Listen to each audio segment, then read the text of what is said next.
What's going on, guys? Hope everybody's out there staying motivated, staying high speed, accomplishing their goals, whatever they may be. Today I wanted to take a quick opportunity to talk to you guys a little bit about something that's really been showing up more and more in the headlines lately. It's something that you may or may not have already been aware of, and that is that there are going to be, or at least most likely going to be, 9 Army installations that have upcoming name changes. Now, if you're in the Army, you've definitely heard of some of these posts. You've probably served at a few of them, if not at least one of them.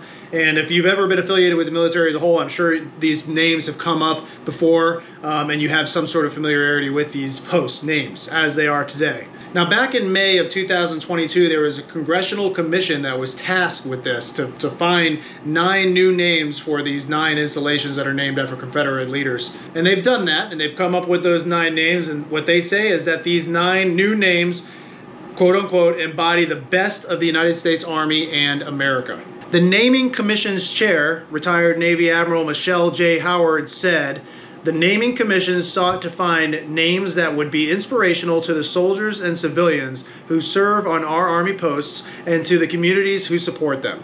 And then as far as where it stands now, the Commission bundled up all these recommendations, they submitted it to Congress, and then Congress has already mandated that the post name changes happen no later than January 1st of 2024. And they mandated that to the Defense Secretary himself, who is actually not required to accept the changes, but he still has to execute. So it looks like it's going to happen no later than January 2024, unless there's some other substantial reason why it doesn't happen. So which posts are actually going to be getting a name change in 2024? I'm sure you're dying to find out. There's 3 of them that are actually some of the biggest Army installations that we have. Chances are you've heard of these. First up is Fort Bragg in North Carolina, which is the headquarters of the Special Forces and Airborne.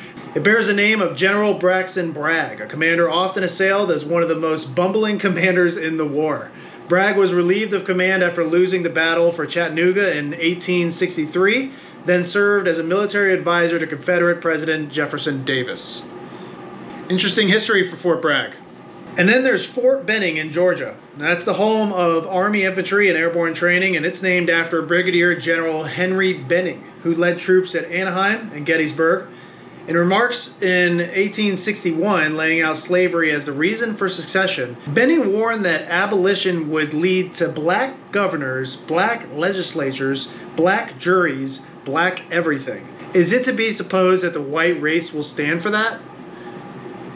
Whew, I don't know about that one.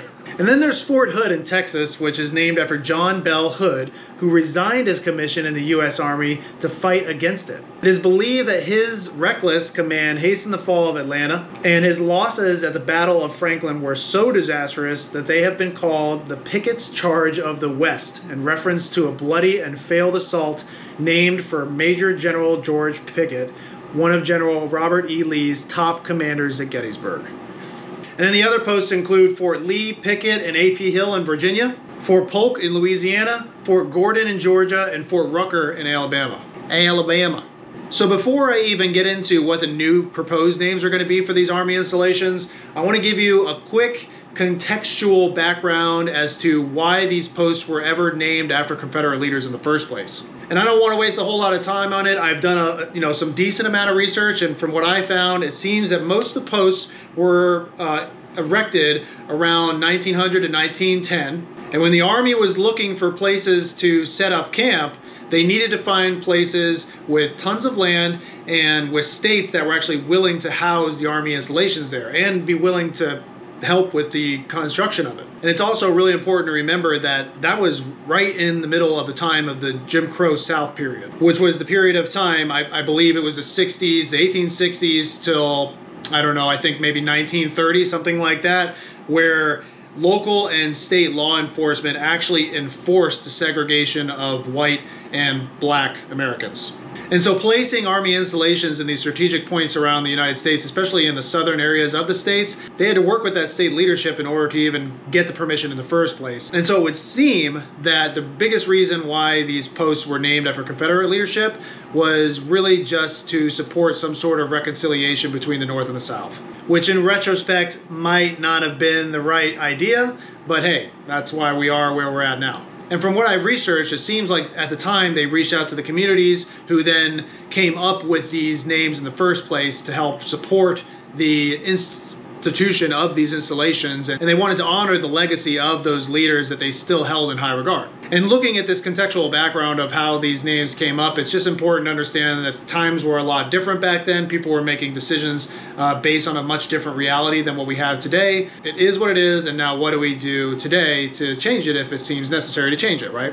And so circling back, that's where we got all this in the first place, and now we're looking, well, at least the Congress Commission is looking at post-name changes happening in 2024. All right, so now let's get into the name changes. What did the Congressional Commission decide to come up with, and what was their reasoning behind it? Let's get into it. So first up is Fort Bragg, North Carolina, which is anticipated to change to Fort Liberty. Fort Bragg, North Carolina is home to the 82nd Airborne Division, and the name Fort Liberty honors a line in the division's song, "We're all American and proud to be, well, we're the soldiers of liberty." Throughout our history, liberty remains the greatest value ever since the nation created a standing army to provide for the common defense that Army's greatest battles have been for liberty. Next up is Fort Polk, which is going to be renamed to Fort Johnson. Fort Johnson will be named after Sergeant William Henry Johnson, who was a member of an all-black infantry regiment that later became the 369th Infantry Regiment. Johnson is known for saving his fellow soldiers after suffering a German grenade attack on May 14, 1918, in France during World War I. Despite a grenade wound, Johnson attacked the Germans. First, he threw all his grenades, then he fired all his rifle ammunition. He ran out of bullets to use, then used his rifle as a club until it was smashed to bits. Finally, he took out his Bowie knife to save his comrades. So next up is Fort Benning, Georgia, and I have a feeling that you guys are really going to like this one, or at least most of you guys will. Fort Benning, Georgia will be renamed to Fort Moore for Lieutenant General Hal and Julia Moore. The couple are honored each for their services to the nation, one in uniform and one as a civilian. With Hal and Julia Moore, we recognize the Army family that serves the nation together. The Lieutenant General served in the Battle of Ia Drang in Vietnam in 1965 and received the Distinguished Service Cross, and later played a crucial role in the transition to the all-volunteer Army we have today. Julia Moore is honored for her advocacy that led the Army to establish its casualty notification program and survivor support networks. Before her intervention, the Army notified the families of casualties by telegram carried by cab drivers. Horrified, she started accompanying the cabbies to deliver the devastating news to families about their loved ones. And I'm sure you guys have seen or read the book, We Were Soldiers. It's a very good book and it's a very good movie. I definitely recommend that you at least watch the movie. And that'll help you get a little understanding of where General Hal Moore comes from, and also his wife and the service that they provided to their country during that time. And it really is quite inspirational. So I think that name change is actually really cool. All right, next up is Fort Gordon in Georgia. It's going to be renamed to Fort Eisenhower for former President Dwight Eisenhower. Eisenhower spent a lifetime in service to the nation, starting as a West Point cadet in 1911 and finishing as president 50 years later. Of course, we know Eisenhower best for leading one of the greatest operations in military history, the D-Day landings in Normandy on June 6, 1944. Next is Fort A.P. Hill in Virginia will be renamed to Fort Walker after Dr. Mary Walker. Walker is a Medal of Honor recipient who served as a doctor during the Civil War. She was the Army's first female surgeon to go into battle, where she remained with wounded soldiers after the U.S. Army unit departed, disregarding her own safety.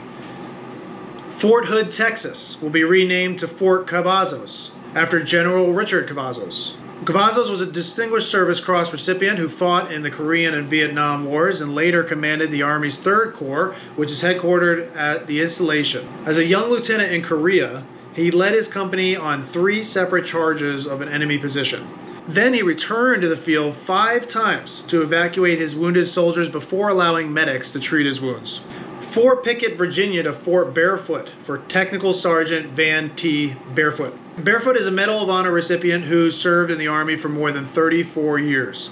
On May 23, 1944, Tech Sergeant Barefoot was in northern Italy with his unit attacking a well-entrenched German position. Barefoot moved out alone against the enemy's left flank. He took out 3 separate machine gun emplacements, one after the other, eventually capturing 17 prisoners. Fort Rucker, Alabama will be renamed to Fort Novosel after Chief Warrant Officer 4, Michael J. Novosel Sr. He's a Medal of Honor recipient who flew more than 2,500 extraction missions in Vietnam, rescuing more than 5,500 wounded soldiers. On one extraordinary mission on October 2nd, 1969, he saved 29 men despite suffering severe wounds himself. Incredibly, on another mission, he rescued his son, a fellow helicopter pilot. Fort Lee will be renamed to Fort Gregg Adams after Lieutenant General Arthur Gregg and Lieutenant Colonel Charity Adams. Gregg, who is now 95 years old, enlisted in the Army at 17 at the end of World War II. He commanded logistics units in war and peace all over the globe during his career and still makes time to mentor soldiers and families. Adams left her teaching job in 1941 to join the military, later becoming one of the highest-ranking female soldiers in World War II. She commanded a postal battalion in Europe from 1944 to 1945, working under the motto, "No mail, no morale." So those are the new post names that you can expect happening by 2024. And it's important to remember that the Commission reached out to the communities themselves to actually get recommendations for these name changes. The Commission also stated that they hope that these name changes will inspire soldiers at these installations to continue to strive for greatness and also to strengthen the bond between the military and the surrounding communities where these posts are housed. Now, as far as my own opinion goes on this whole thing, I'm not going to necessarily say that I think it's definitely a bad thing or definitely a good thing. All I know is that all the names that were brought up on this list to be the new names of these installations, they're all well deserving of an honor like this. Their sacrifices, their achievements, regardless of their rank or stature in the military, they're all extremely inspirational. And not only just for me, but I believe that it's really inspirational for other soldiers as well, especially the newer generations of soldiers. And I think that's the most important takeaway of this whole thing. Things change, and the goal is to make changes for the better. Because we can't just stay in the past, we can't just stay stagnant. We have to constantly evolve, constantly drive forward, and constantly get better. And I honestly think that the commission that was tasked to do this did their very best to consider that and have come up with a really good solution for the future. I want to know what you guys think. I'm very curious on how you guys feel about this. Drop in the comments. I want to know if you guys hate this, and I want to know why and what your reasoning is for it. If you guys love this, I want to know what you love about it and why you're excited for the change. And if you're on the fence about it, but you still have something to say, I want to know that too. And I think having all that information will drive some good conversation down in the comments. So please don't be afraid to drop that in the comments. It's good information, and I think this is stuff that we should talk about and consider, and it's healthy. But I would also say please keep it very respectful, because a little bit of healthy back and forth usually creates progress. But when you start being disrespectful, you know, that's just not good for anybody. So please keep it respectful, everybody. So that's it, guys. Those are the post name changes that are coming to a place near you in January 1st, 2024. I hope that the way I delivered this information to you was informative and you actually got something away from this. Don't forget to like and subscribe if you haven't done so already, because you don't want to miss any of my future videos. And if you haven't seen some of the past videos that we push out on this channel, I definitely recommend that you go do so. There's a ton of good information on this channel, and everything from military information, career enhancement, to fitness. There's a whole bunch of good information on this channel, so please don't forget to do that. I'll throw some of those videos up right here so you can go check those out real quick after this video. And besides that, I've got nothing else for you. I'll see you on the next one.